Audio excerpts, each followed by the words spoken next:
नमस्ते दोस्तों आज के हमारे गेस्ट है mister Deepak Gadhia. He is a social entrepreneur, founder of Gadhia solar energy system private limited and Excellent Renewable Private Limited and trustee at Muniseva Ashram and NGO based in Goras, Gujarat. I would like to thank Mr. Rishiraj Mistry for connecting me to Mr. Deepak Gadia. Thank you so much, sir. So let's welcome Mr. Deepak Gadia. सपना जी, जय श्री कृष्ण। जय श्री कृष्ण। कैसे हैं sir आप? बस fine. So at last we meet. Truly an honor, sir. Thanks for joining us. आज हम आपसे बहुत सारी जानकारी लेने वाले हैं सोलर एनर्जी के बारे में और रूरल डेवलपमेंट में इसका क्या रोल है। Let me walk you through a very interesting journey because like most of the viewer, whenever we talk of solar energy, they think of two technology which come in people's mind. One is we have seen a lot of people using solar hot water systems on our terraces, which produces hot water for bathing. So which is a very old technology and it's very prevalent, and every terrace you will see many. And now last 4-5 years, we see a lot of PV panels, photovoltaic panels on the roof, which is producing electricity and that is put into the power. So these are the two technology which is very common nowadays. But I'm going to talk and share with you information about a very interesting technology. And I was very fortunate that I was a part of it. And I was very fortunate that I brought the technology to India. So I would like to share with you a very interesting technology which can do a lot more than just produce electricity or just hot water. Also, the impact or implication it can have on the India and the world is large. See, because India, luckily, we are very fortunate that we have a government which is very proactive and which wants to promote solar energy. And we were perhaps the first country in the world to have a special ministry designated just for renewable energy, because normally renewable energy would fall under Ministry of Power or Ministry of Environment. But India, way back in 1982, started with a Ministry for New and Renewable Energy. So we were very fortunate India was looking ahead. And then when Narendra Modi came to power, he increased the target. So Manmohan Singh at the center target set a target of 20,000 megawatt. So of power coming from solar. And then Narendra Modi came and said, no, I want to make it 100,000 megawatt, that is 100 gigawatt, So from 20 gigawatt, we went to 100 gigawatt, very ambitious target. And we have to fulfill it by 2022. So in around quarter next year. But because of Corona, we are lagging a bit behind. But still, India has been able to achieve a remarkable success of 36,000 megawatt power already coming from solar, which is a big success. But unfortunately, most of the power which has come now comes from a technology called photovoltaic, in which the panels are coming from China. The panels are not made in India. And so it is, of course, good that we have clean power, but then our technology is not creating local jobs. It is not creating local valuation. It is helping our competitor China and not helping our industry. So under Atmanirbhar Bharat, Indian government is trying to promote a technology where government is incentivizing people to use local panels. If you want subsidy, you can only get if you buy Indian panels. So it is creating a market, and now very big players like Reliance, Adani are coming into it. But it will be another 2-3 years before the really production kicks in. Whereas I got into solar thermal for a very different reason. I got into solar thermal more by solar energy, more by chance than by plan. And I will just share with you some slides to show you how it all went about. So can you see my slide now? Yes, I can see. Okay. Went to Germany. So it's a very interesting story. Okay. I was born and brought up to rich parents, like I was born and brought up in Bombay. And it all started as a joke when you are young. My uncle was in USA, and whenever he would come and he would tell me about USA, how great it is and how it is land of opportunities and all. So I was very impressed. And in those days, and even now, I think West is the best. We all think that West is the beautiful part and we are deprived of that opportunity. So when I was young, I had this dream of going to USA and studying in USA. And I had an uncle there who had invited me. But unfortunately, I did not concentrate while I was studying, because I thought I'm a rich father, I don't need to study, I can hire the best brain. So I did not study much, and I did not get good percentage to get admitted in American universities. So I couldn't go to USA. But while in college, to impress all the girls, I used to say, you know what, I'm going to go to USA. So when I did not get my visa, the girls started teasing me. So whenever they would see me, Deepak, tu to America jana to kya hua? Abhi to gaya nahi karke. Party daily and also it was very provoking. And I said, I have to get out of India, even if I have to get to Bangladesh, so I need to get out, so. And then someone said, Deepak, why don't you go to Germany? I said, why Germany? Because Germany was not very known. I'm talking of 70s, Yes. And then people said Germany because Germany is great on technology. And to go to Germany, you don't require visa. And education is free. So I was very tempted. I said, okay, there is a country which I can go without having problem of visa. So it's not like USA, I don't have to say I didn't get admission. So I decided to go to Germany. And I went to Germany and then started studying there. And I was very fortunate that the education system in Germany is so different than our Indian system. In Germany, you are allowed to take your books, your friends, your computers into your exams. So initially, I started telling my professor, what type of exams are you taking when you allow me to take my books and my computer and even my friend for the exam? And the professor would say, Deepak, in German education system, we are not interested in testing your learning capability or how much you have learned by heart. As an engineer, you have to be able to solve a problem. And so in problem solving, you can only solve a problem if you have understood the subject properly. So just cramming is not going to suffice. And I was good at it. It was like puzzle solving and I became a good student. And after finishing my studies, I got a job in a German company, one of the largest company in the world. And I had done process and environmental engineering. So while in Germany, I had realized that environment is going to be the future. So I was one of the first students to study environmental engineering in Germany. And luckily, I met my wife, who was a Indian of Indian origin, but a Malaysian, born and brought up in Malaysia, also who was doing a PhD in genetic engineering. And so initially, it's a great. And I always say that I became an Indian after I left India. So while I was in India, I was looking at West is the best.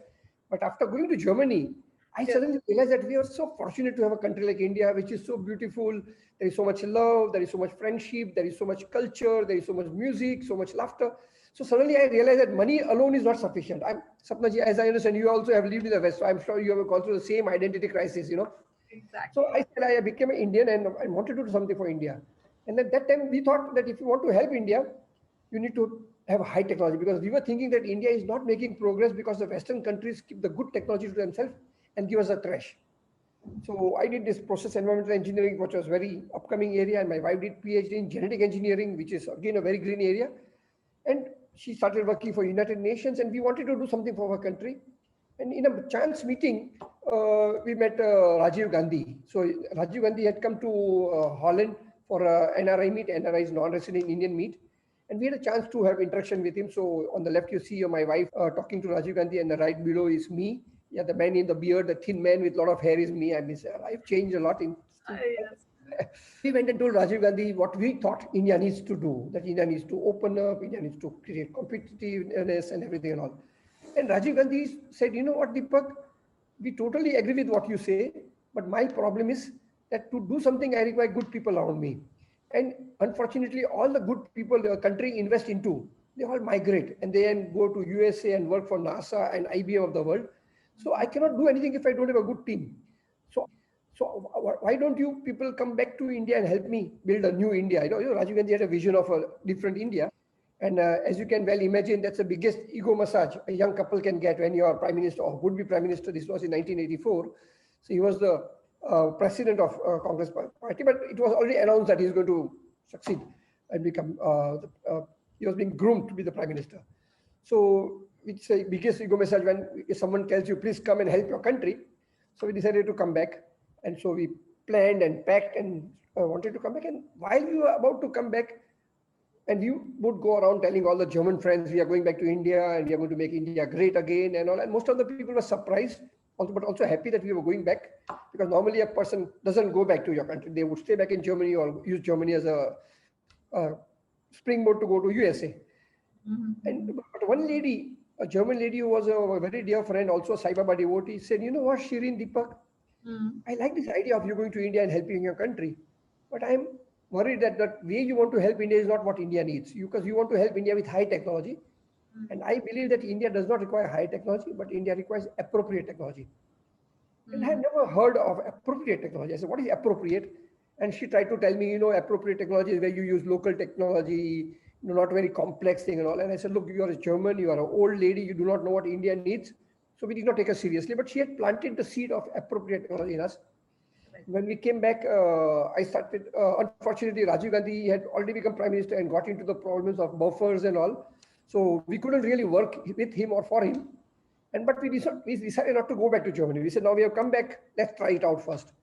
So what do? So I started working for a German company and selling their systems, heat recovery systems in Southeast Asia. And my wife, who was a foreigner, but of Indian origin, settled down and we settled in Baroda. So our life started in Baroda. And she realized that what this German lady was telling her was true. She saw two India. On one side, we had big cities like Bombay, Baroda, Delhi, Calcutta, the cosmopolitan city, which had everything. They had 100 channels and they had running water and roads and infrastructure. But you go 40, 50 kilometers away, there is a place where there is no water, no road, nothing at all. And she was shocked. And then she also saw that India was making the same mistake like the West, where it was a belief that you have to have economic growth.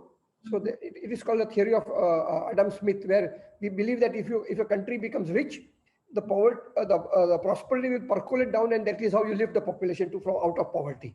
But it was already 40 years India was independent, and we were not making any progress. Even after 40 years of independence, 50% of the Indian population was living below the poverty line. And so we were actually creating a larger rich people class or a larger middle class, but the poor were remaining poor. And we were paying a big price for the progress, because we all believed that if you want to make progress, we have to industrialize, we have to modernize. And so only the few people were benefiting. So she started an NGO called Eco Center ICNI. So on the left, you see a logo of a tree and the sun and water. So she said, we have to work with nature. We cannot make a progress. Economy and ecology has to go hand in hand. And like all typical husband, I was, not convinced of my wife, what she was thinking and what she was doing. But I was very happy that she was doing something, because if she's busy, then I can do what I want. Typical man, you want peace and you want your freedom. But every time I would come back, I was seeing that she was very satisfied. And me, in spite of traveling around the world and working for a German company,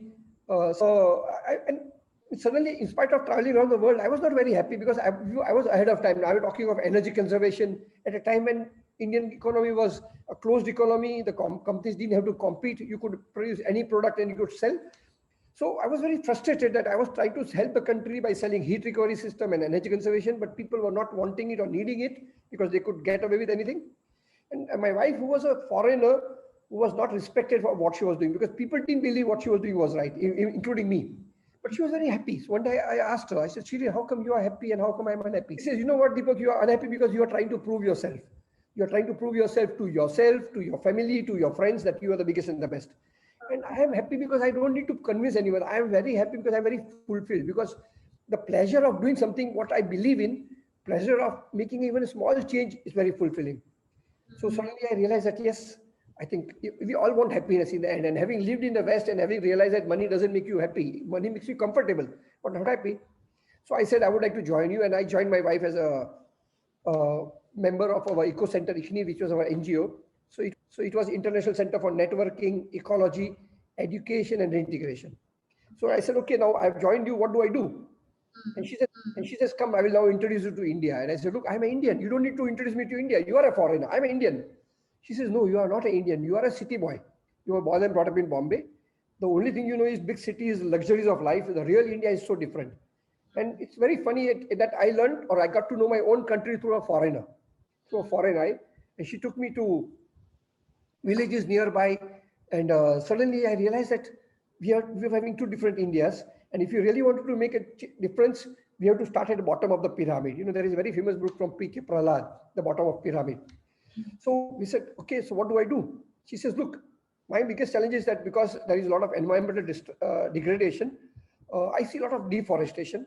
And because of deforestation, we have a very strong climate change. Already in 1985, when we settled in Baroda, there were 3 consecutive drought. And being a scientist, she knew that there is a correlation between the forest and rain. And when she would tell our friends that, look, we should not destroy our forest, people would not understand what she's talking, because somehow we are all very educated, but somehow we have lost that larger picture. So she said, and when I go and tell people not to cut forests, the poor people say, madam, we live in the forest. We understand the importance of forest, but it's very easy for you to say, don't cut forest, but then how do we survive? We are very poor. We have no money. We only get 2 liters of kerosene per day. Cannot afford LPG. We are in village, there is no, that LPG was in short supply. You have to wait for 5 years to get your cylinder. So she said, can you help me? You are an energy person. You have done your environmental engineering. Why don't you help me? I got into it just trying to help my wife. Okay, so it's a very small problem cooking with. So I looked around. So as I said, deforestation was the cause which triggered us, you know. So then I said, okay, I want to solve the problem of deforestation. So I have to offer people a solution, how they can cook without using biomass or wood. And then I came across a technology in India called box cooker. And I'm sure you know a box cooker, which is a very old technology, 50 years old. Many people have it. And I was very happy that, wow, there is a technology in which you can cook without using wood. So I thought, if I do not know, in spite of being a rich man and educated in Germany, how would a poor villager know about it? So I went to villagers along with my wife and told them use a box cooker. And the villager said, sir, have you ever used a box cooker? I said, no. So they said, sir, why don't you buy one and use one? I thought, okay, maybe that means that the cooker is not working. So I went and purchased a cooker, cooked on it, and I was very happy and very surprised that it cooked. And not only did it cook, it tasted very beautiful. It was very tasty. And also it was very nutritious because when you cook with solar, you cook at low temperature. So all the nutrition remains in the food. So I thought maybe the poor people have not really understood how to use it. So I went back to the village again and said, look, why are you complaining? You told me a problem and look, I have come with a solution. This is a technology where you can, and it works. They said, okay, sir, it works. But the problem is, will you use it tomorrow? I said, of course, now that I have spent the money, I'm sure I will use. And says, the day after tomorrow, I said, I do not know. I'm a very busy man. I don't know. He says, sir, if you will not use it, why do you expect us to use? If you are busy, we are more busy because we are fighting for our survival. We have no time. We leave early morning to work in the field or work in the factory or work on the site. And when we come back, there is no sun. And the box cooker, what you're talking about, is a great technology, but it does not cook fast. It does not fry. It does not make chapati. So even if you have to start a cooking here on this, we have to anyway start a fire. Then if we have started a fire, then we can as well cook everything on it. So I realized that there was a technology which was functional, but not acceptable or not spreading because it was not doing what people wanted. So I said, okay, as a scientist or engineer, I realize the problem. So I said, okay, let me find a solution to that. And instead of reinventing the egg, as I say, I looked around and said, is there a technology which can do that? Is there a technology where you can cook fast, where you can fry, where you can make chapati? And luckily, I met in Germany a friend who was working with me in my company, and he was a PhD in engineering. And he developed a technology called parabolic dish. So it's just like a dish antenna. So you see a parabolic dish, and in dish antenna, what we do is we concentrate electronic waves, and then we have a receiver in which we strengthen the waves, and we use it to run TV or mobile phones and all. And in solar, what it did is he uses as a reflector, as aluminum plate, and all the sunlight falling onto the reflector because of the parabolic shape comes at one point, and you have a very high temperature of 250 to 300 degrees centigrade.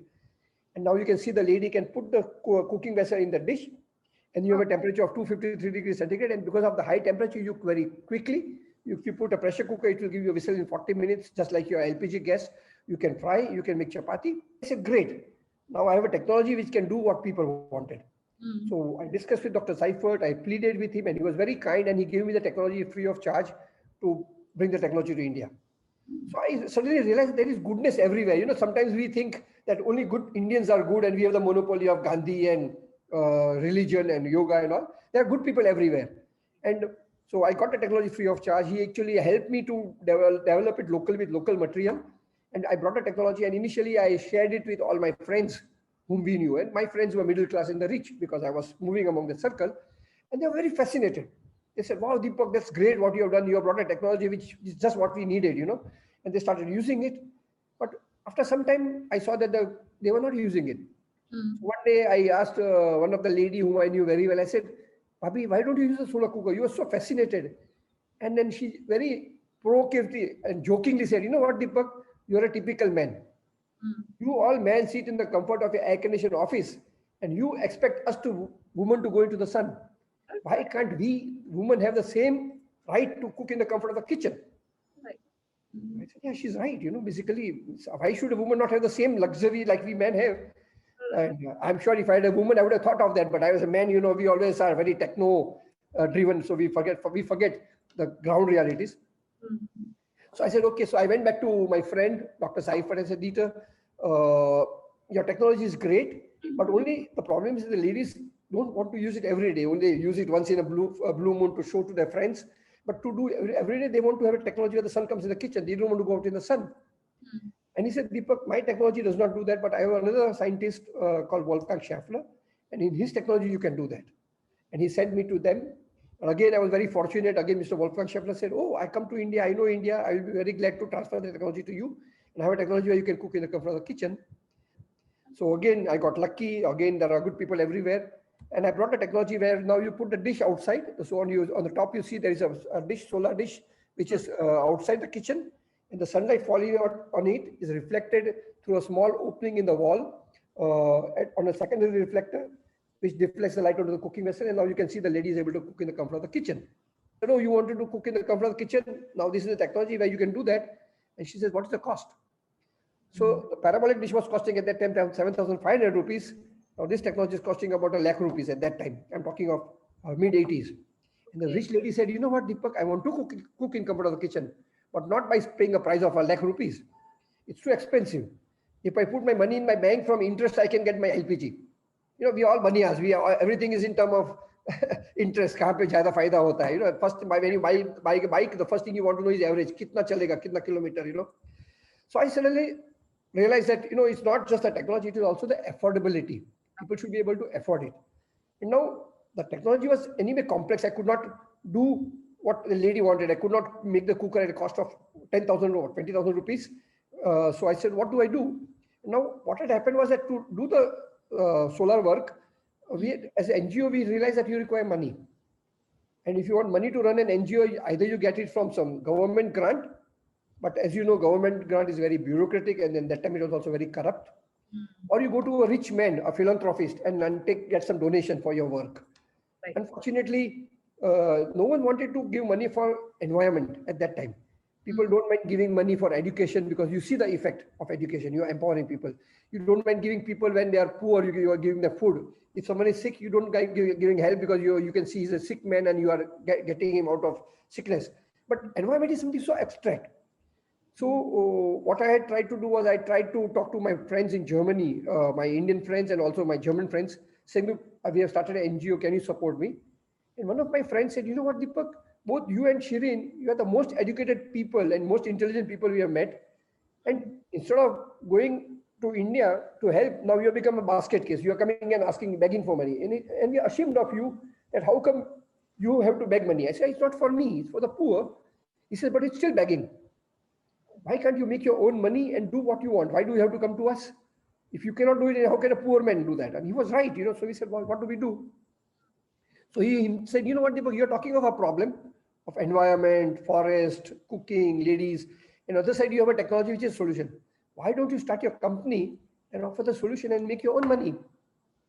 And he said, yeah, he's right.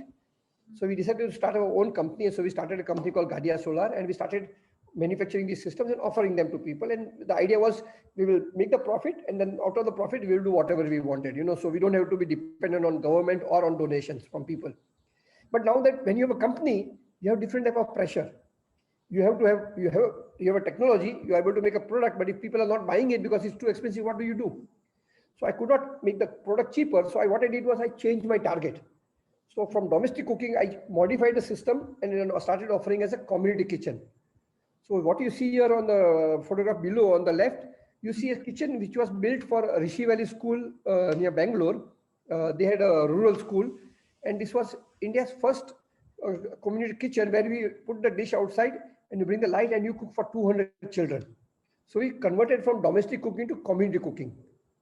So, and then you're able to cook for 200 meals, and we're very happy. And so we became expert on community cooking, and we started offering systems in India at that time. And even now, there is a very big program called Midday Meal Program. Yes. The government is giving money to schools so to provide free food to the poor, to incentivize poor to send their children to school. So we piggybacked onto that government program and said, look, instead of giving money for the wood, give people solar cooker to the school, and they can the schools can use solar energy to cook, and children will also get to know technology. They will be exposed to the technology where you can cook without destroying the forest. So it was a win-win situation. And very quickly, suddenly we realized that every time you think that you solve the problem, you face a new problem. You know, so that is life. So suddenly people said, you know, Deepak, sir, this is great. But the problem is, what do we do when we want to cook at night? What do we want to do when we want to cook in the early morning? We can only cook when the sun is there. Yes, when it's cloudy or rainy. So what do we do? So then Yeah. we had to come out with a solution again. So basically, I always say that to be a scientist, you need to have feedback. You need to understand problems. You have to understand ground realities. I always say that India or world over, people sit in the air-conditioned laboratories. I always say people are like Rotary and Lion clubs where they sit in five-star hotels and say, how do we help the poor? You can't help the poor if you have not understood the poverty. So I'm sure I'm stepping on wrong people's shoes, because actually Rotaries and Lions are good and they are well-meaning people, but they help only with money. They don't help with other solutions. So, but that is also needed. So anyway, I again went and understood from people what can we do, and then we were the first to develop the first technology where we now store the energy. So the solar energy is stored and you can cook at night. And this is a technology which we installed in Baha'i Institute in Indore, where you can see they are cooking chapatis at 10 o'clock night. Amazing. Where there is a will, there is a way. Science has a solution, but you need to understand the problems. Basically, once you recognize the problem, you can come to solutions. And there were a lot of good forces around to help me. So I would not say that I'm a scientist. I'm a more a facilitator, where I understand the problem, reach out to people and say, look, this is the problem. I think I'm like you. You are a facilitator. You go around and you talk to good forces and create good stories and inspire people that, look, a single lady, when I heard the story of Muniraji, whom I mentor, so inspiring story that she came from Canada and making so much change. So we all have in us the potential. We only have to do something. We have to start. I had a technology where I said, great. And my company started doing well. So we started becoming a big company and we started supplying to midday meal programs and schools. And one day we received a phone call from Brahma Kumari, which is an NGO in Mount Abu, and they teach yoga, Raj Yoga. And they said, Deepak, we understand that you are offering solar cooking systems. We want to cook for 1,200 people, because all our devotees who come, we want to do mass cooking. So my offer was that, yes, with my one dish, you can cook for 100 people. So buy 12 dishes. And they said, no, Deepak, we cannot use your technology the way it is, because if you have 12 dishes, we require a very large kitchen. Then we require 6 cooks. We require 12 vessels. And we want to, we cannot put it the way you want it. So then again, I sat with them, understood their requirement. I went to Germany and I was working for a German company, and my company was expert on energy, heat and heat transfer. So it was a commercial company making boilers and all. And they told me, Deepak, why do you want to bring light in the kitchen? Actually, light is just a media. You don't cook with light. Actually, you cook with the heat which is in the light, So why don't you bring heat in the kitchen? And this is how we developed for the first time in the world a system where we now put the solar system in the terrace, and we heat the water, and then water becomes steam, and then we bring steam in the kitchen. And on the right, you see the system is in the terrace, and then you produce steam, and then steam comes in the kitchen, and then you cook with steam. So this was the first time in the world. And unfortunately, the Indian government or ministry did not support me. But I was very fortunate, having worked and studied in Germany. We got money support from German government, and we could install the world's first solar steam cooking system at Brahma Kumari with funding from German government. I've seen this in Brahma Kumari. Yeah. So this was the world's first solar steam cooking system, and I was very fortunate that I was a part of it. It was a teamwork where Brahma Kumari people taught me what is steam cooking, and Wolfgang Scheffler gave me the technology, and then my German company gave me the technology of converting water into steam. And also and then, as they say in English, nothing succeeds like success. The success of Brahma Kumari gave me a big leap. And then we started doing bigger projects, So we moved from domestic to a community cooking, and from community we moved into institutional cooking. So now we started offering system for institutions, large cooking. So here you see the world's biggest solar cooker system we built at Tirupati temple, which cooks 30,000 meals per day. So this was in year 2001. So Chandrababu Naidu was visiting Brahma Kumari. He said, who did this? We are the world's biggest temple and we are the world's richest temple. Why should we not use such a technology? It's a beautiful technology. So he invited me to Tirupati, and then I gave me the order, and we did a world's biggest cooking system where we cook 30,000 meals per day. And I said, great, this is the world's biggest, because Tirupati, But in 2009, we broke our own record. And in 2009, we built another system, which is the world's biggest now, which is at Shirdi temple, which cooks 50,000 meals per day. So it's like a dream, when we started, we wanted to cook and save forest, and suddenly we ended up doing larger projects. And then we, as an industry, we also have to be sustainable. So sustainable is not only about environment, sustainable is about you being also, and we realized that all our market was Tirupati temple, Shirdi temple, Brahma Kumari, Sri Ravi Shankar, and all those. So we said, but what after that? Now we were having 100 people working for us. What will we do when the temples are done? So we said, can we look at other market? So then we started looking at the other places where they require mass cooking. So here you see this is a system is installed for IBM Bangalore, because all the IT companies, they serve free meals or the meals to their IT professionals. So this is at IBM in Bangalore, and here you see the system is installed in a parking place of a building. So the whole building is a 5-story building with parking. And say, no, we cannot let you put your solar system on my terrace because each and every parking space costs us 2.5 lakh rupees. So we built a superstructure, and this was the world's first solar parking place where the car are parked below the solar and the solar is. So now you see a lot of solar PV parking, So yeah, we were the first in the world to offer a solar parking place with solar cooking. Then this is the system which we installed for the Indian Army, because Indian Army also needs to cook. So this is the world's highest solar cooking system, which is in Ladakh in Kashmir. And you will be surprised to see here, you can see from the photograph, it is minus 15 to minus 40 degrees centigrade in winter. And we thought, how will a solar system work? Because it's so cold there. Yes. But actually, it's a misunderstanding. A solar system does not work on heat, ambient temperature. Okay. It works on the radiation. It works in the irradiation which the sun throws at us. Fortunately, nature is very kind. And because the God knows that we cannot withstand high temperature, so it has created a structure. So we are in India, we are brown so that we can withstand high temperature and we don't get sunburn. The Westerners get sunburn. So the sun shines the light to earth in a diffuse form. But when you concentrate, you have very high temperature. So when you have good sunlight, you have very good concentration. And because of that, you can see even in minus 15, minus 40 degrees, our system is working for the Indian Army. So initially when we started selling solar cooker, as I said, we started because we wanted to save the environment, the forest. And then people said, no, we buy the solar cooker, but also it should save us money. Because if you want to save environment, but at a reasonable cost. So economy became very important. But then when we got into the field, suddenly we started reading articles which said that the world's third largest killer is indoor pollution. The smoke in the kitchen is the biggest killer. And I could not imagine, because being a city boy, we used to cook on LPG gas. So we don't see the gas and the smoke and all. But when we saw the Indian kitchen, you can see this was the kitchen of the Indian Army, which used to cook on kerosene fired bhatti. So you can see the smoke, the soot, everything there and all. And I could understand why 3.2 million children and women die every year because of smoke in the kitchen. And the same kitchen, once we converted to solar, you're going to see now it is so beautiful. It is clean. It is having stainless steel. There is no smoke. And you can cook very quickly. You can cook very conveniently. So suddenly we realized that solar cooker helps not only to save environment, it also saves money, and it also saves health. So I think this is what we need to understand. And we were great and we were happy. And one day my wife called me and said, let's have a meeting. Yes. He said, what happened now? And she said, you know what, I'm very unhappy. I said, I've given you everything. I've given you name, I've given you fame, I've helped you with your environment. We are doing so much good work. She says, no, I did not come to India to help the rich. We are helping the temples. We are helping the IBM of the world. We are helping the Indian Army. I came for helping the poor. And in the process of helping poor, we have become rich. So like it was, the system had seduced us. We had gone off track from our own original path of wanting to help the poor in India. So I said, what do we do? And we started asking ourselves, and then suddenly you are jolted. And then you ask yourself, how can a country like India be poor? Because having been in the West, we realize that we Indians are no less smarter.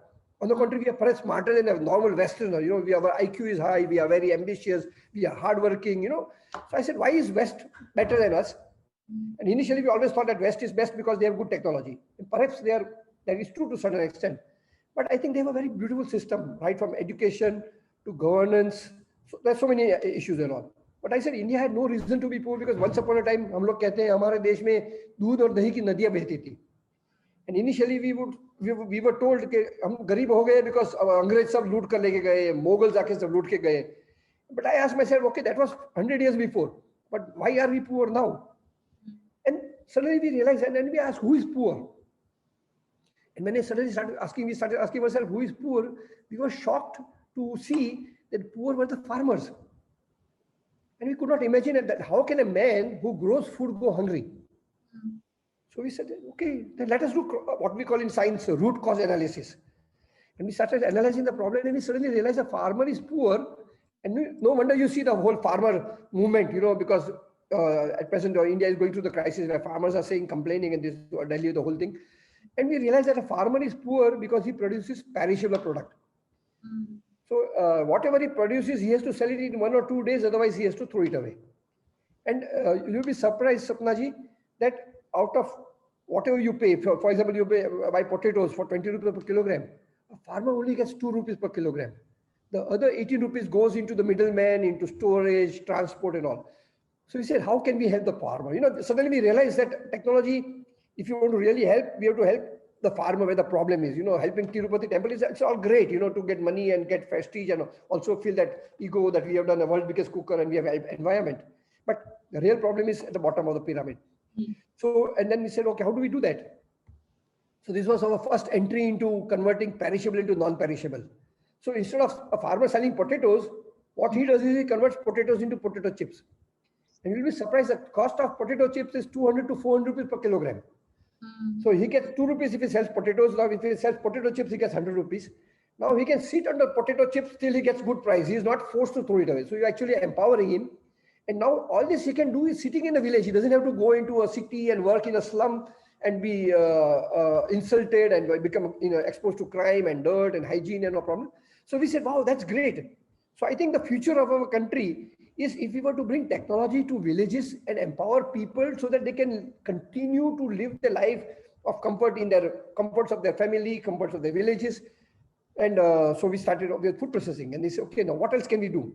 And then, so this is a solar bakery. So instead of not just frying, because frying is not good because in the end you are adding too much oil and all. So solar bakeries, you say solar, you can make your bread and biscuit and cake and pizza business. And all this can happen at village level. And you just do value addition and you create local employment.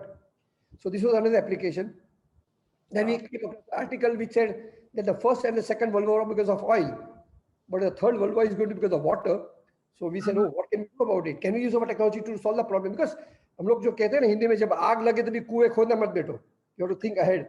So we said, what can we do? Before the problems come, can we use our technology? So this was we started this with Mr. Wolfgang Scheffler, and this is our factory in Valsad, where we are now working on doing desalination. That means to convert seawater to drinking water. As we know, 97% of the water in the world is salty water. Yes. And we are doing nothing but what nature does. How do we get drinking water? The sunlight falls onto the seawater evaporates, becomes cloud and comes down in the form of drinking water. So same thing we are doing. We are using a concentrating sunlight and boiling the water becomes steam, you condense it, you get distilled water. Have you ever tasted this water? When you take distilled water, it's not good because it has no taste, because no salts and minerals are there. So what you do is you actually take a part of your salt again and you add it to them. And this is how you get mineralized water, So the mineral water is nothing but water where you purify it, and then you put some minerals again which are needed for your body, and it gives you taste and also the nutritional value. So basically we are very shocked. At present, every house you go, they would have a RO plant, reverse osmosis plant. And you know what? RO plant is a hungry water. Actually, what it does is RO plant takes away all the minerals, and so when you put your water into your body, it leaches all the minerals from your body. So we have to be very careful. And then actually for every liter of water you produce with RO plant, you are producing 1 liter of bad water, which is having very high ppm. So I think in Singapore or in Saudi Arabia, there are waters of millions of liters per day. These are called desalination plant. So we have said, but we wanted to do a technology which can be built locally. So this is where suddenly we understood what is appropriate technology. So for us, or not only us, actually, there is a very famous gentleman called Kurt Schumacher, and he wrote a very beautiful book called Small is Beautiful. And where he said that the word appropriate technology was coined by him, where the technology has to be said that it should be made from local material. It should be made by local people, locally available skill, upgrade the skill. It should be used by the local people. It should be maintained by the local people, repaired by local people. At present, we end up importing everything. Like I have imported iPhone. If it gets spoiled, I have to send it to iPhone again. No local technician repair it. So we are becoming dependent again on that, and so we are not. I as a user benefit from it, but the country does not benefit. Just like I give the example of photovoltaic. So for me, for us, this was a perfect example of appropriate technology. And then we said, okay, now if we want to run a company, just having very good-looking project is not sufficient. I also have to make money. So I said, can I also offer solutions to industry? So here you see we have done some industrial applications, wastewater evaporation. We have worked on incineration. We have done work on sludge drying. Because industry also have a lot of problems, because what do they do with wastewater? Previously they were allowed, or they would put their water into the river or put into the bore well, but now there are very strict laws. You are not allowed to do that. So they are putting in a pond and let the sun evaporate. So, but if they would put sunlight on it, the evaporation increases. So there are so many solutions available. And then we suddenly realize that actually the Deepak Gadia and Sheen Gadia of the world cannot solve the problem. We have to multiply. We have to create thousands of entrepreneurs, empower them, give them training and all. And again, it's like the nature plans everything. And also, unfortunately, my wife was detected with cancer. And in 2011, she died. And she died at Muniseva Ashram. And actually, I was part of Muniseva Ashram since 2002. Actually, my first technology solar cooker was installed at Muniseva Ashram by Mr. Scheffler himself. And actually, I got to know Muniseva Ashram when it had to be repaired. And then I started becoming their supplier. I started supplying them my solar technologies. And then we became friends. And from friends, when the founder, Anuben, died, I became the trustee. And I started helping them, coming on weekends and working on them. And in 2011, when my wife died, I decided not to go back to the business world, but to join Muniseva Ashram. And we do what I do at Muniseva Ashram. And now we are having a vocational training center where we are now creating skills. We are having schools. We are using all technologies. I will talk more about Muniseva Ashram and the vision, how that could be replicated. So anyway, so this is again, Muniseva Ashram, has been my playground. It has given me so much freedom and so much opportunity. So this is a very beautiful thing which is happening. This is again India's first solar air conditioning plant. So actually when I told my chairman that I have done this project and that project and all, so one day he called me, and our chairman is Dr. Vikram Patel. So and he's a doctor from profession, but he's a hands-on engineer. I call him. So one day he called me and said, Deepak, you're giving me heat when it is hot. Can you not give me cooling when it is hot? Because when it is hot, I want cooling. I have a cancer hospital, and 40% of my cost of running the hospital is air conditioning. Can we not do solar air conditioning? And I said, with heat, you can do heat. How can you do cooling? He says, no, you can. Actually, what I do is I have a boiler in which I'm producing steam. And with the steam, I'm running a technology called vapor chiller, and that is doing cooling. I said, okay, that means I know I don't need to do anything. Basically, I have to replace your boiler, which is producing steam, with my solar boiler. So for the first time in India, we developed this technology where we replace the wood-fired boiler with our solar system, and we produce a steam, and we have installed 100-ton air conditioning plant, which has been running since 2006.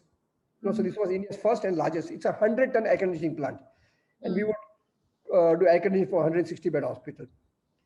So suddenly Muniseva Ashram started connecting me to the ground problem, the ground realities, and also Vikram Bhai started offering me support, saying, okay, let's take the risk, don't worry about it. Because every time as a businessman, I would be worried, koi lega ke nahi, chalegi ki nahi chalega to kya hoga, meri pitai ho jayegi. You're so worried. And he would say, no, Deepak, I have trust in you, I have trust in God, and I have trust in technology.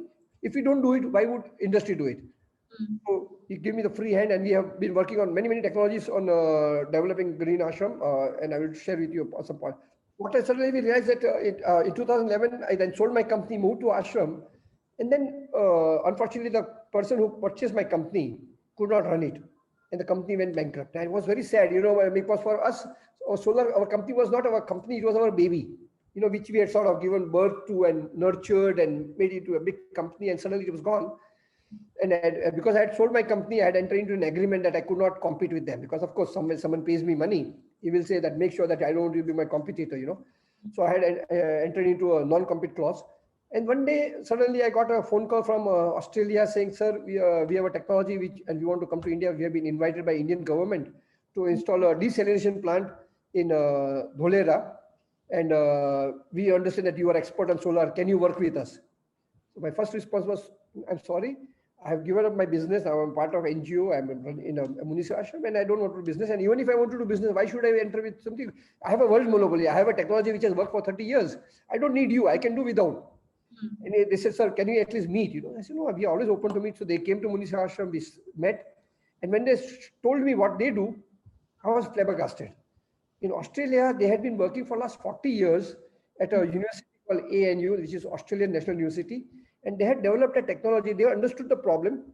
And then they tried to solve all the problems which technology will face. So I was so busy what I call is I was more in a reactive mode. I would do something and then people will say, no, can we do this? And I will do that. But they were scientists. So they went through the root cause analysis, said, okay, solar concentrator, is it good or bad? What size it should be? So they had developed a technology. So here you see a big dish. This is the world's largest concentrator, which is of 500 square meter. And so here you see in ashram, we have installed 100 dishes or Schaeffler dishes of 12 square meter, 12.5 square meter to do 100 ton air conditioning. The same thing the Australian can do with one dish. So in industry, basically my biggest challenge was in ashram, we had a lot of space because in a village. But if you want to install in industry, they have no space. Yeah. So they understood the problem and said instead of like having a village, many small houses, like in city, we have a multi-story building, they created one big dish. So instead of 100 dish, they can do with one dish. Instead of requiring 1,250 square meter, now they only require 500 square meter. They could go to higher temperature, So I said, wow, that's great. So we have joined hands with them. Now I'm the chairman of Sunrise CSP India. But what I told was, I want to not again be seduced by the system. Like it happened to me once. When once you get into business, you become a businessman and you forget your main goal, whatever.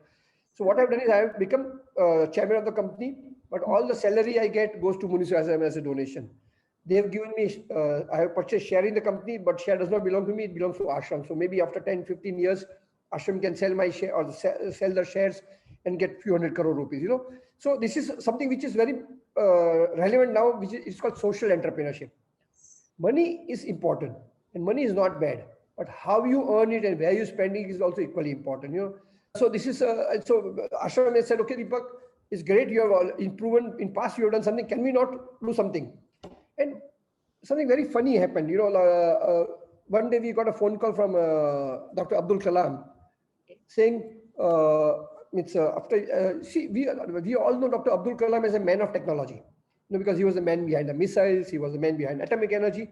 But after he became president, he became the people's president. He became people's person. He suddenly understood that power lies with the people, not with technology. That technology is just a tool.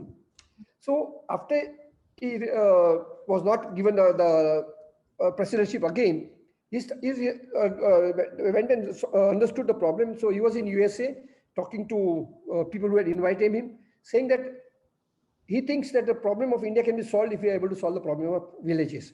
70% of the Indian population lives in villages. So, and he says, I have developed a concept called Pura. So he had a concept called Pura, which is providing urban amenities in rural area. So he said, villager will stay in village provided he gets good road, good water, good energy, good education, good entertainment, good employment. Only why? How can we tell a poor villager, no, you stay in the village. By coming to city, you are spoiling my city.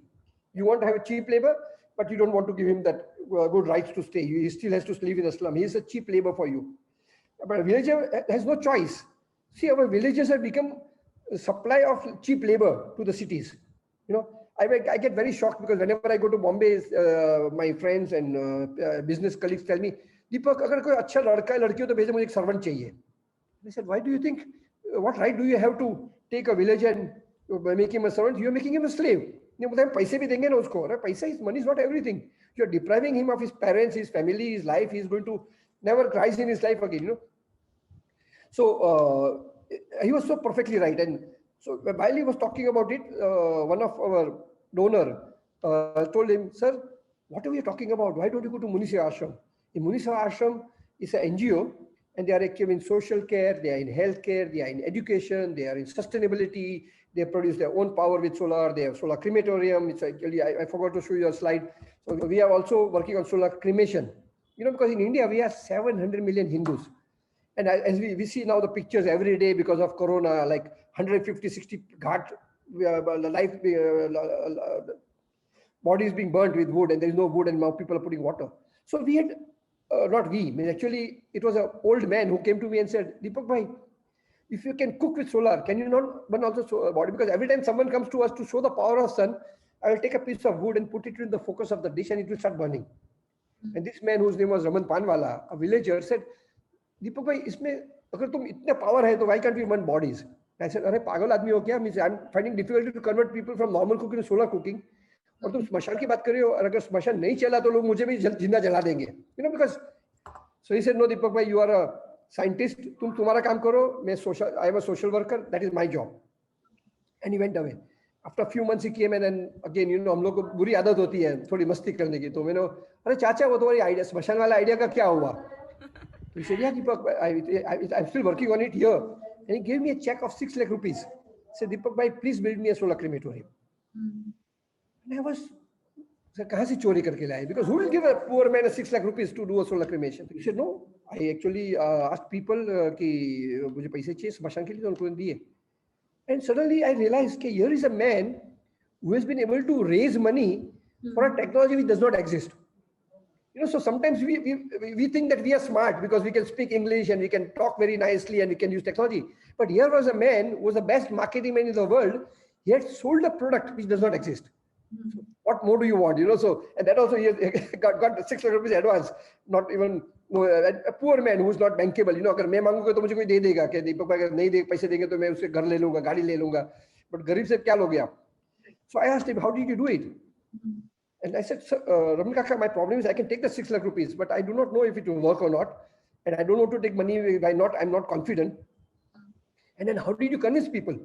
So it was very simple because actually I called the village meeting and told people that look, अपने यहाँ पे हम लोग लकड़ी मिलती नहीं है. We are, this is of, I'm talking of 1990s. We don't have village and people have to go far and far away to collect the wood because in village the habit was to go into forest and collect it, And now they have to buy it. So it's become very expensive. So I told villagers कि भाई हम अभी क्या करेंगे? Now we अब तक तो अपना खुद के जंगल थे आजू बाजू में. Now we have to encroach into other people's forests. And now forest people, the department does not allow you to take wood. You cannot cut. They were allowed to cut a log. So he said, I told them. So they said, yeah, काका क्या करेंगे? सही बात है, but what is the answer? He said, why don't we make a solar crematorium? I said, हो सकता है क्या? बोलते हाँ दीपक भाई तो कर रहे हैं. उसने तिरुपति शिरडी में किया हुआ है जहाँ पे इतनी गर्मी होती है, लकड़ा जल जाता है. We can burn wood. We can also burn bodies. So they came to me and I said, yeah, technology-wise it's possible because in France they have an oven where they melt gold. You can produce temperature of 2000 degrees plus with a solar dish. So I said, technology it is possible, but will people accept it? Because see, as I told you in my starting, my problem was not about technology, but the problem was about accepting. Will people accept it? So I said, Kaka, पैसे तो मैं ले लूँगा, लोग मानेंगे? तो बोले ये I have a list of 74 people who have agreed to go to the solar crematorium में. Again, I was shocked. यार कमाल के आदमी हो तुमने पैसे भी लेकर आए और लोगों ने एग्री भी कर लिया कि मैं मरूंगा तो सोलर से जाऊंगा करके. So how did you do that? And this is where I learned there is a difference between knowledge and wisdom. हमारे पास में जो है वो knowledge है, information है. But this man who could not read and write, he understood people's pearls. He understood people's. तो उसने क्या किया? He went and made a small model and went to Puttaparthi and told Sai Baba, Satya Sai Baba, that Baba, in my village there is no wood. And we have a gentleman who is making solar dishes. He can make a crematorium, but people will not agree to it because they are afraid that it is अपने religion में accept होगा कि नहीं. Because every time there is a lot of resistance कि भगवान क्या कहेगा, आत्मा जलेगी कि नहीं, क्या होगा, And Baba said, no, it's a great idea. I bless it. Now because it has been blessed by Satya Sai Baba, all these devotees said, oh, Baba ने कहा है तो no problem. So I think science and spirituality, you understood the power of spirituality. Understood the power of. So it's a great example and a great learning for me. So this is a solar crematorium which is being built at Munisi Ashram. This is the world's first solar crematorium. We have burnt some dead bodies of some dead animals. And we wanted to start offering to burn dead bodies. And people said, sir, what happens? हमने body रखी हुई है और suddenly cloud आ गया तो आधी body रह जाएगी तो आधा आत्मा ऊपर आधा नीचे रह जाएगा, So suddenly we realized, yeah, he's right. So you have to really think through. So now we are making it a hybrid system with biogas so that it can also continue working if there is no sun. Again, like storage or hybrid system.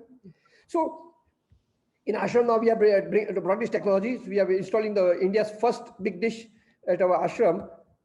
And what we are going to do is we are going to produce heat for cooking. We are going to do air conditioning. We are going to run laundry. We are going to do sterilization because we have a hospital. Now we have a 300-bed hospital. So you require a lot of energy. So that's going to solar. And in the next step, we are going to add more dishes and we are going to supply also power, produce electricity.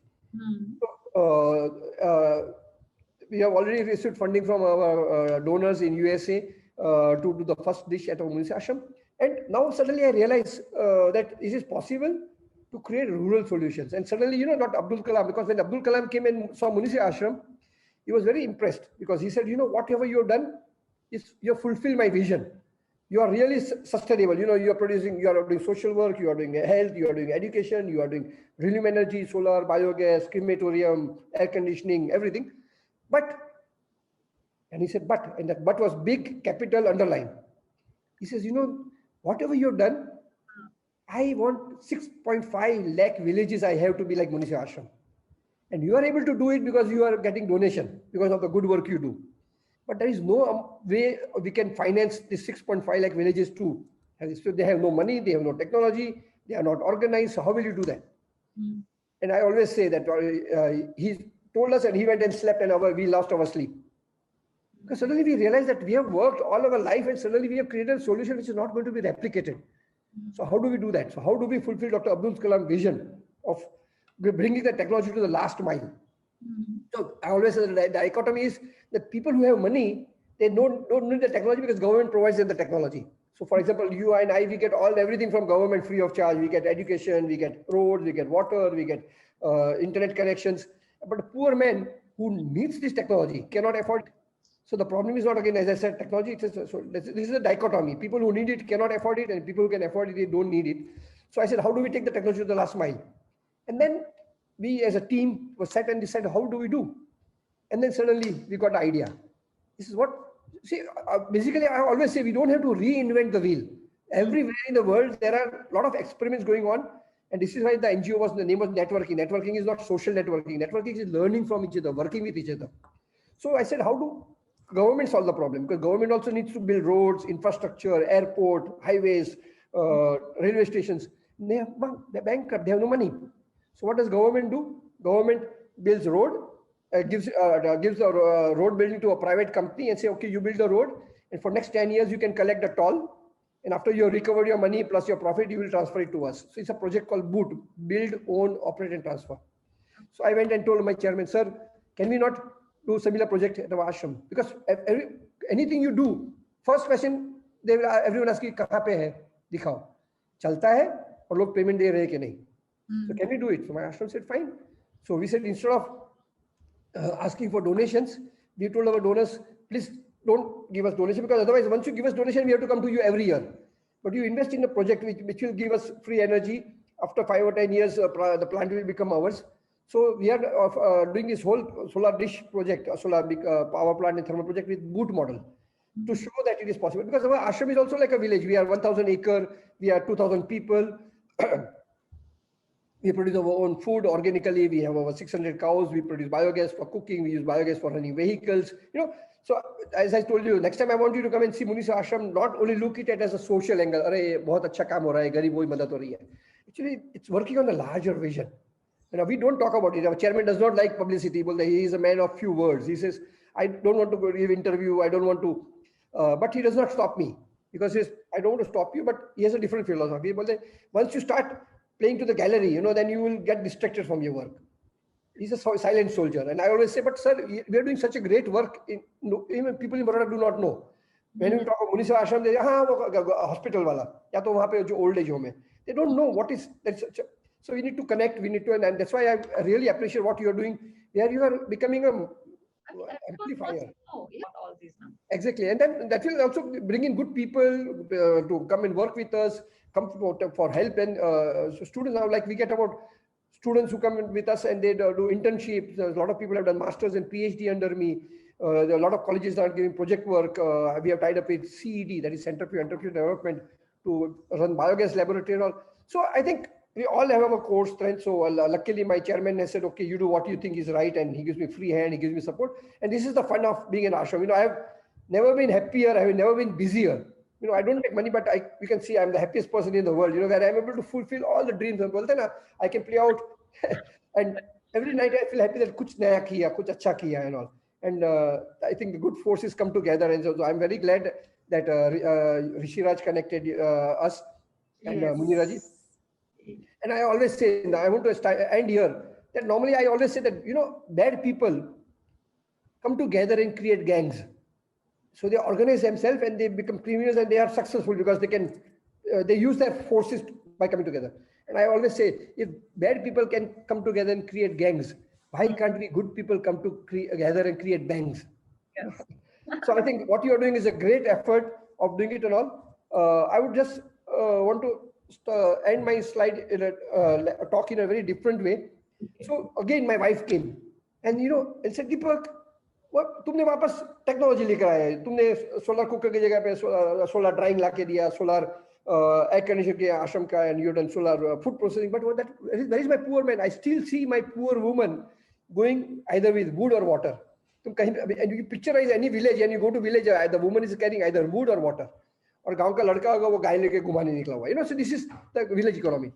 So I realized, yeah, she's right. I'm talking of 2010.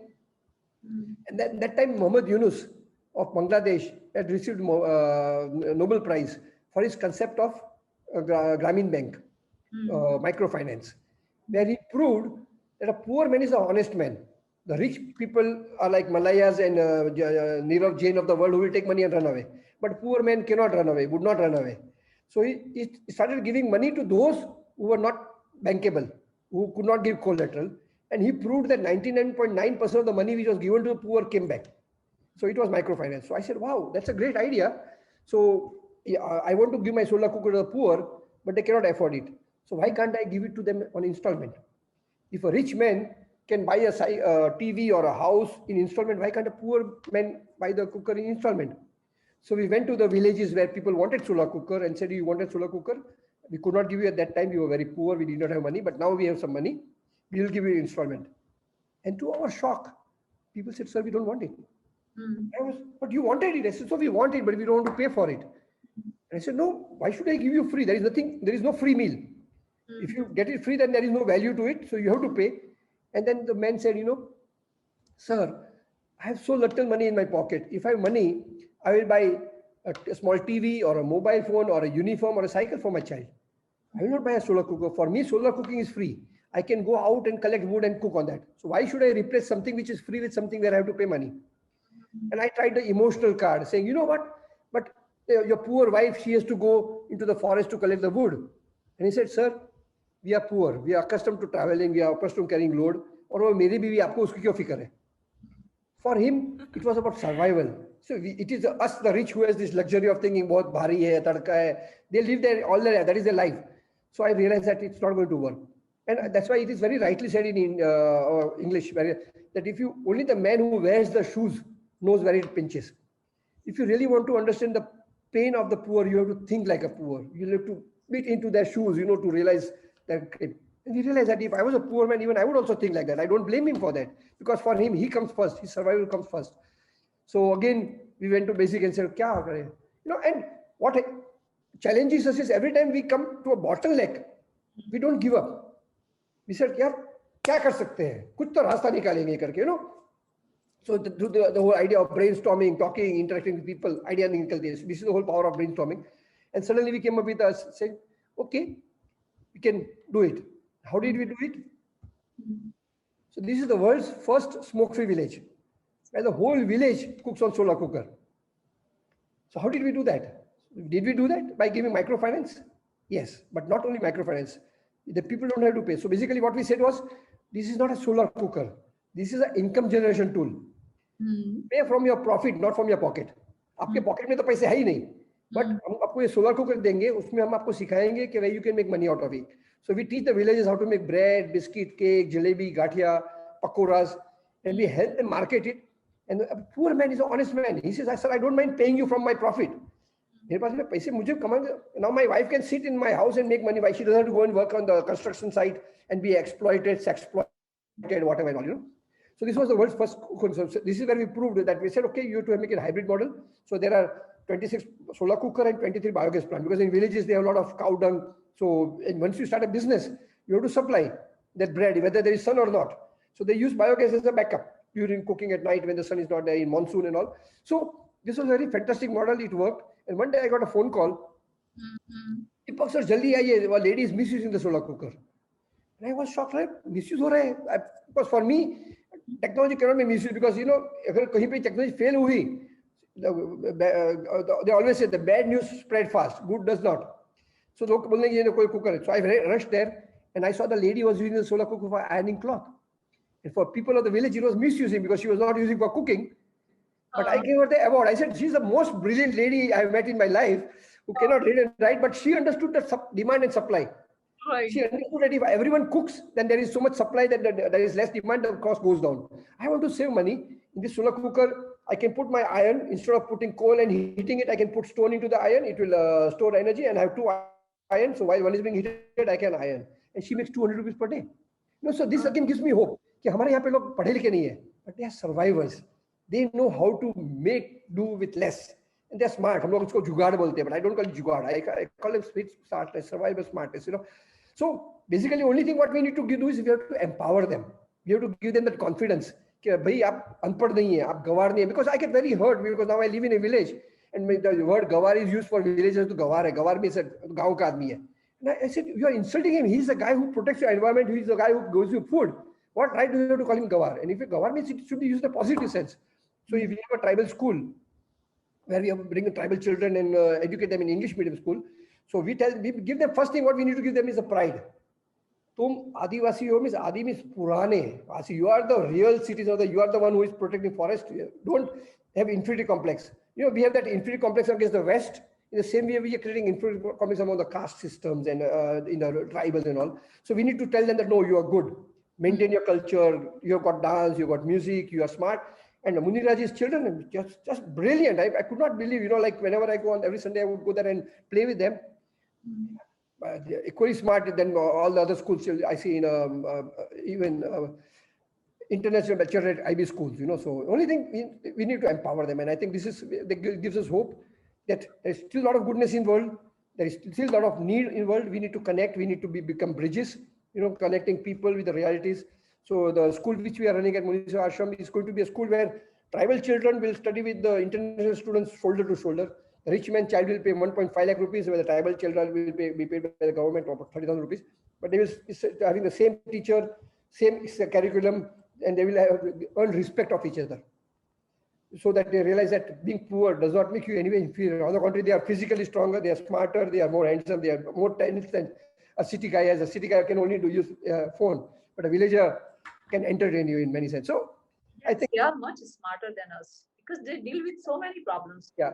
So now with this technology, the village woman. So this is a project which we did with an NGO again in Indore called Barli, or run by Baha'i. So now the Baha'i people, the lady that she's the leader of our movement called Janak Palta McGilligan.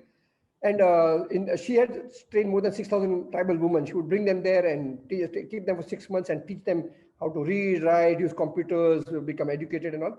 So she said, okay, I will give you solar cooker. She would train them into using solar cooker, how to install it. Now, so what they are carrying is a solar cooker. So now instead of wood, they are carrying hope. They are taking the solar cooker to the villages. They are creating self-help groups, mandlis, Sakhi mandlis, and making money in villages and helping themselves, helping the village communities, helping environment. अभी आप मुनि सेवा आश्रम में ना sir, क्या-क्या activities रहती है वहाँ पे? What I want to do is I want to share the whole story of the what is Muni Seva Ashram and how it was evolved, you know, and why it is so inspiring. Yes. Actually, Muni Seva Ashram, you will be surprised, was established by a lady who was an 8th standard pass primary school teacher. Okay. So she was not a very educated person. She was not from a city. She was from Kutch. And she wanted to become a sadhvi. And she tried to become sadhvi by going to Ramakrishna Mission and other religious institutions. And she was not accepted because even if you want to become a sadhvi, you have to be qualified, which she was not. And then she heard of a person who had meditated for 12 years and had found the enlightenment. And people used to call him Moni Maharaj. From Moni Maharaj, people started calling him Muni Maharaj. So she came to Muni Maharaj at Goraj, where he used to be there. And then he went and told Muni Maharaj, I want to join you. Muni Maharaj said, why do you want to join me? मैं तो एक साधु हूँ. Why do you want to join me? He says, I want to achieve God. And then Muni Maharaj said, if you want to achieve God, serve people, not me. Do something where people are. And she liked that idea. कहते हैं ना कि seva is service is God. So she liked that idea. She says, what do I do? Where do I start? He says, why don't you start here? In Goraj was a village which was very poor. There were no roads, no infrastructure, no school, no doctor, nothing. And so she settled down and she came with 50 rupees. She settled down, the villagers built her a hut and she started with what she was good at. She started engaging with children and suddenly saw that children were very poor, they were not dressed, they were dirty, so she would wash them up. They were hungry, so she would share whatever little food she had. And then people who were passing by, they saw that, wow, this lady is great, coming from other place, educated and doing so much for her. So they started offering support. Ki, bhai, how can we help you? So someone, hum aapko chawal bhar ke denge, hum aapko gehu denge, villager would give them milk. And that's how it started.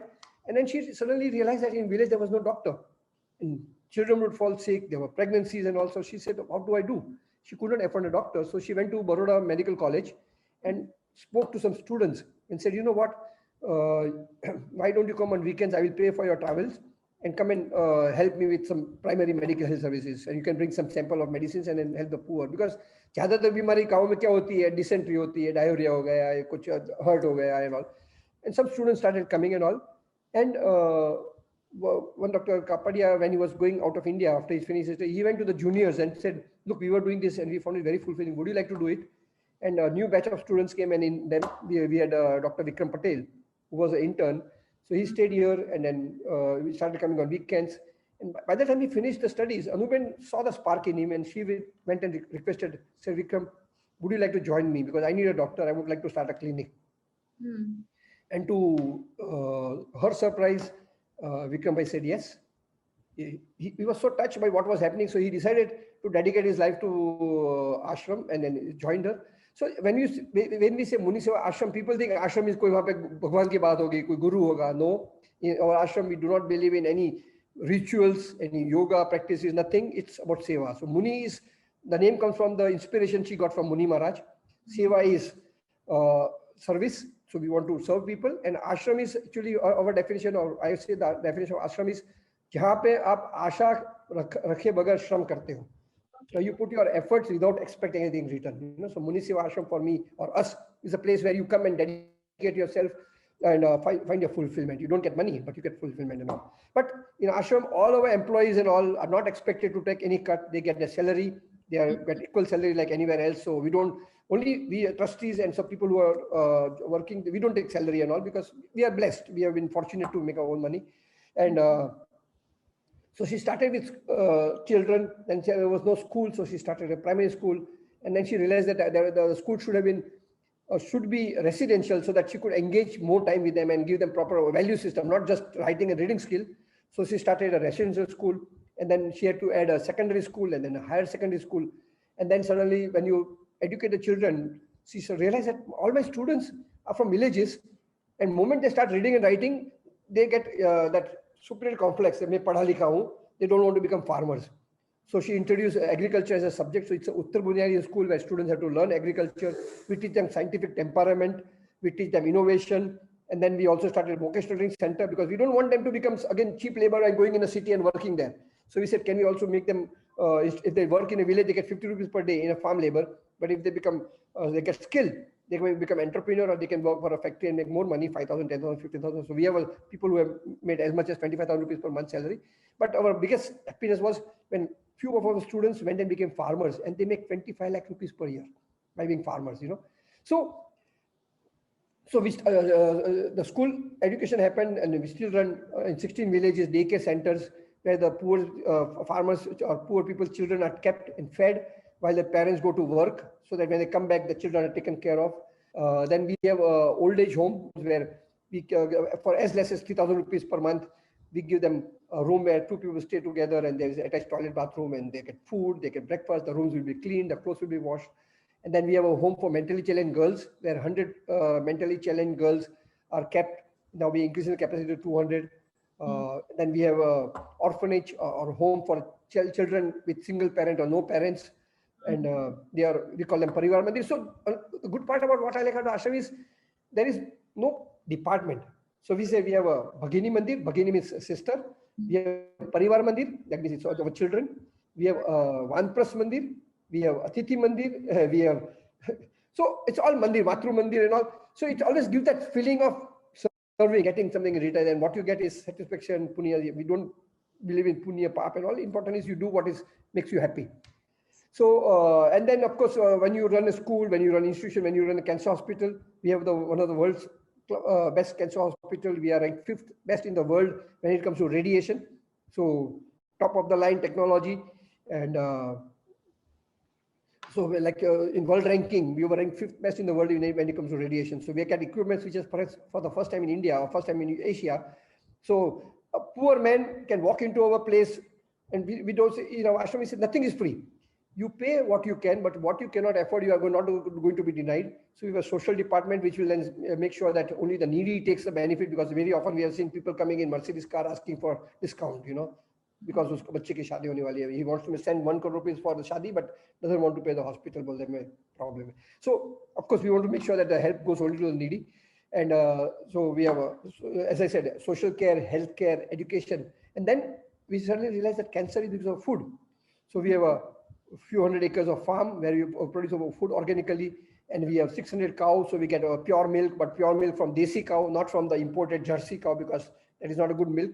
And then because we have now cow, we have got biogas plant, and we require air conditioning, we got solar. So it's a very beautiful concept. And I personally believe that Muniswa Ashram is going to become a model, and we can fulfill Dr. Abdul Kalam's dream, where 650,000 village can become like Muniswa Ashram, where there will be love, where there will be education, there will be entertainment, there will be employment, there will be entrepreneurship, everything possible. तो sir वहाँ पे कोई भी अपनी service दे सकता है क्या? कोई भी वॉलंटियरिंग कर सकता है क्या? On the contrary, we encourage people to visit. I know actually, and we get thousands of visitors from all over. We have also facilities where if you want, and you can also offer your services.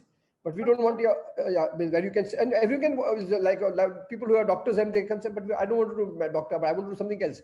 You do what gives you happiness. We always say it should be based on project basis, not suddenly because then it has to be planned, it has to be something continuous and all. So we have a system in place. We also have interns. We also bring people from outside India. A lot of Americans come here for 2 months, 3 months, 6 months exposure. So because they want to see hospital, they want to before becoming doctor. So it's a beautiful place, and I would want you and perhaps a lot of people who are really interested to come, and we can show them around, share with them the vision, the work, the challenges. It sounds very exciting, but as you can well imagine, when you have a big institution, there are challenges. Means we have to deal with people, we have to deal with finance, we have to deal with government, we have to deal with bureaucracy, we have to deal with local population, we have to carry them along, we have to show them that we are there for them, not other way. So I mean, it's a beautiful place because I have visited several times. So, sir, आप बहुत लोगों के mentor हैं, तो हमें भी कुछ अच्छा सा message दे दीजिए. So, Sapna, for me, whenever I think of what has happened in my life, it has always shown me and given me hope. There is so much need to be done. I was very fortunate that I got Muniswa Ashram and its support and a lot of friends, and I was lucky to go to Germany and become an Indian and come back to India, and then but everyone has the potential. I mean, I don't call myself the smartest guy in the world. There are smarter people, from IITs of the world and IIMs. But I think what we require is compassion. What we require is patience. So I would end my statement saying what we require are 4 things. First is, of course, passion. Second is perseverance. Don't give up. We give up too easily. हम लोग गुजरात में कहते हैं आरंभे शूरा. We start with a lot of energy and then very give up. Third is professionalism. Once you are successful, you have to become professional. Just because you are doing something good or because you are helping someone doesn't mean that he gets something inferior. He has the same right like us to get what is best for him. And fourth is purpose. If you have a purpose in it, it will drive you. It will make you happy. It will make people around you happy and all. I take inspiration from youngsters like you because I always say that we have tried to do whatever we could do. Now we have to pass on the baton to the young. And it's very pleasing and heartening to see young people like you. You're another Deepak Gadia, who was abroad. You could have lived in the luxuries of the West and decided to come back and do something. And you want to spread a message of goodness. You want to show, because every time you get up in the morning, you get depressed. आज इतने लोगों की लाश नहीं मिला, ये हो गया, पानी में बहा दिया. All negative news. Yes. But there's so much good things happening around us. So what you are doing is you are spreading positive messages. You are showing people who have gone out of the comfort zone to do something for others. And I think this bridge of love or this bondage of love will give us energy, inspire us, encourage us to work with each other. And again, as I said, the good people need to come together and create banks, So. Sir, हम organ donation पे मोर foundation के साथ awareness पे काम कर रहे हैं. आप कुछ मैसेज देना चाहोगे? मैं ये जानना चाहता हूँ डॉक्टर साहब आपसे कि आपका ये जो फाउंडेशन है, ये दरअसल काम क्या करता है? अगर मैं बहुत छोटे से बोलूँ तो हम एक ब्रिज हैं डोनर और रेसिपिएंट के बीच. Organ donation, of course, my mother, when she died, she said she want to give her eyes, and initially हमारे में डर होता है कि अपने if you sign your organ donation, अगर आपको कुछ नहीं हुआ फिर भी आपको मार देंगे organ के लिए, ये सब गलत बातें हैं. These are all rumors. When you are dead, you are dead. But अगर आप मरने के बाद में अगर आप किसी को जान दे सकते हैं, किसी को आँख दे सकते हैं, किसी को हार्ट दे सकते हैं, किसी को liver दे सकते हैं, I think that is the biggest punya you can do, because your body may be dead, but your organ will give life to others, and you will continue to exist and be a chain again of goodness.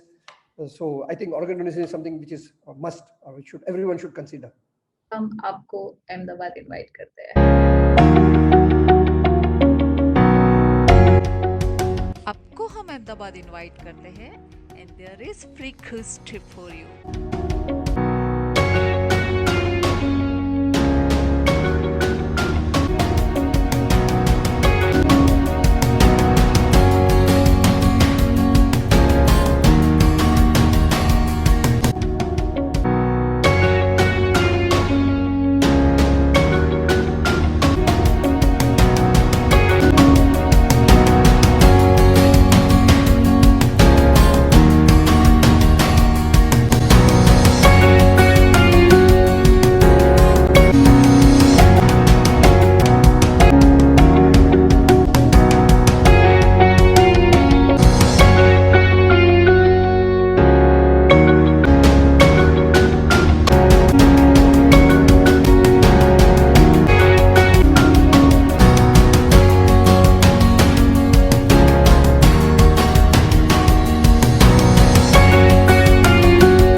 Thank you for joining us. So Sapna, thank you very much. It's been pleasure talking to you. Yes, same here. I would love to come again, Sapna. And I will invite you again to you and your team to Muniswa Ashram and see for yourself. Changes, Yes, I would love to. So thanks, sir. Thanks for your time. Yeah, it was great having you. Thank you. And thank you, viewers. Thank you for your time.